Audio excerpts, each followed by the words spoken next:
Once upon a time, these clubs stood proudly on the greatest stage in English football. They battled giants, produced unforgettable nights, and carried the hopes of entire cities. Today, many of them find themselves far from the Premier League lights, fighting to stay afloat in the lower leagues. How did these former contenders fall so far so quickly? In this video, we'll take a quick but clear look at 6 clubs who once thrived in the Premier League, only to be undone by financial collapse, mismanagement, or simple misfortune. This is not a full documentary on each team, it's a rapid journey through their rise, their fall, and where they stand now. Let's begin. Wigan Athletic, the FA Cup winners who defied gravity until gravity won. For years, Wigan were the Premier League's great survivors. Under managers like Roberto Martinez, they played with a defiant flair, pulling off great escapes against all odds with players like Charles Nzogbia and Hugo Rodallega. Their peak, of course, was one glorious afternoon in 2013, Ben Watson's header against Manchester City winning the FA Cup. It was the ultimate underdog story, a silver-plated moment of triumph. But just 3 days later, they were relegated and the dream dissolved. The long-time stability under Dave Whelan eventually ended, and a new ownership group, International Entertainment Corporation, took charge. The real catastrophe struck in 2020. The club was suddenly plunged into administration, citing the financial impact of the pandemic. The resulting 12-point deduction was a killer blow, automatically relegating them to League One. It was a cold, clinical, and brutal end to their championship stability. Today, Wigan are a yo-yo club, bouncing between League One and the Championship. Under the stable, local ownership of Mike Danson, the club is finally focused on sustainability rather than survival. The fan base, hardened by the crisis, remains loyal, but the focus is on rebuilding brick by brick, not reliving the past. Wigan's fall wasn't sudden, it was a slow collapse hidden behind one unforgettable moment of glory. Portsmouth Football Club. From FA Cup glory and European nights to the most terrifying financial spiral in Premier League history. Under Harry Redknapp, Fratton Park was a fortress. It was a whirlwind of ambition, signing stars like Sol Campbell, Lassana Diarra and Jermaine Defoe. The climax was 2008, lifting the FA Cup thanks to Nwankwo Kanu. This wasn't just survival, it was genuine contention, culminating in a famous UEFA Cup night, drawing 2-2 with the mighty AC Milan. Portsmouth were, for a brief thrilling time, part of the elite. The fall was as spectacular as the rise. The club was built on a financial house of cards. After Redknapp's departure, a carousel of questionable owners, from Sasha Gaidamak to Suleiman Al Fahim, left the club drowning in debt.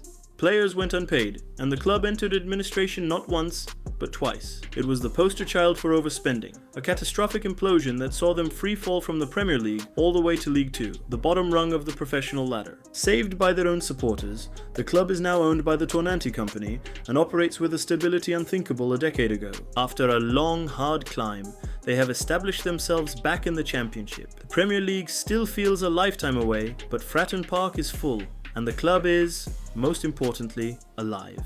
For Portsmouth, the dream of touching the sun left scars that the club is still working to heal. Blackburn Rovers, the fairy tale champions of 1995 and a modern lesson in how to dismantle a legacy. In the mid-90s, Blackburn did the impossible. Bankrolled by local steel baron Jack Walker and managed by Kenny Dalglish, they broke the transfer record to build a super team. With the unstoppable SAS, Alan Shearer and Chris Sutton up front, they went toe-to-toe with Manchester United and won the 1994-95 Premier League title. It was a genuine, one-off footballing miracle. After Walker's passing, the club lost its driving force. But the true downfall began in 2010 with the takeover by the Venky's group. In a move that still baffles analysts, they sacked the deeply experienced Sam Allardyce, whilst the team was stable in mid-table. They promised Ronaldinho, delivered chaos, and oversaw a rudderless slide into relegation, fueled by supporter protest and managerial incompetence. It was a textbook case of new owners destroying a club's culture. Rovers have since become a fixture in the Championship, even suffering the humiliation of a season in League One. They remain stable, but they lack the financial muscle to compete with the division's heavyweights. The Venky's group remains, as does the gap between the club's past glory and its current reality. Blackburn Rovers are a living lesson. Winning the league is history, but losing your way is a legacy that's much harder to shake.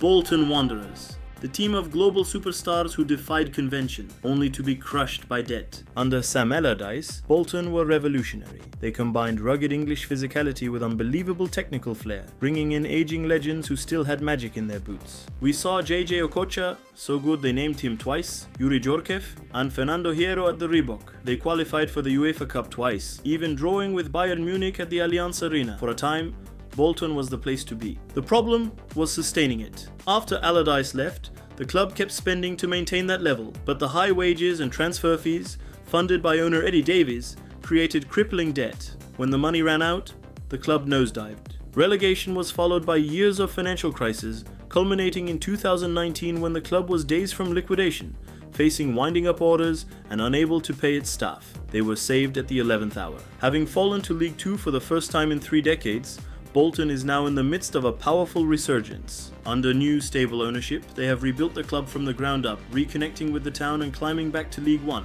where they are now a dominant force. The spirit of the club, nearly extinguished, is burning brightly again. Bolton's story is a terrifying warning about debt, but also a powerful example of a club's refusal to die.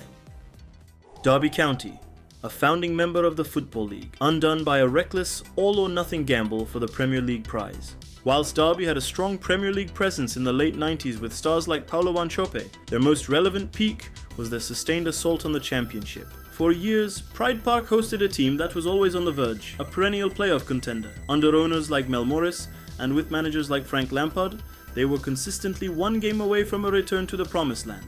That pursuit became a fatal obsession. The club engaged in a boom or bust gamble, spending vast sums on wages and transfer fees that were unsustainable in the Championship, all while trying to navigate financial fair play loopholes. When the gamble failed, the club imploded. Morris placed the club in administration in 2021, triggering a 21-point deduction that made relegation inevitable. It was a spectacular, self-inflicted wound.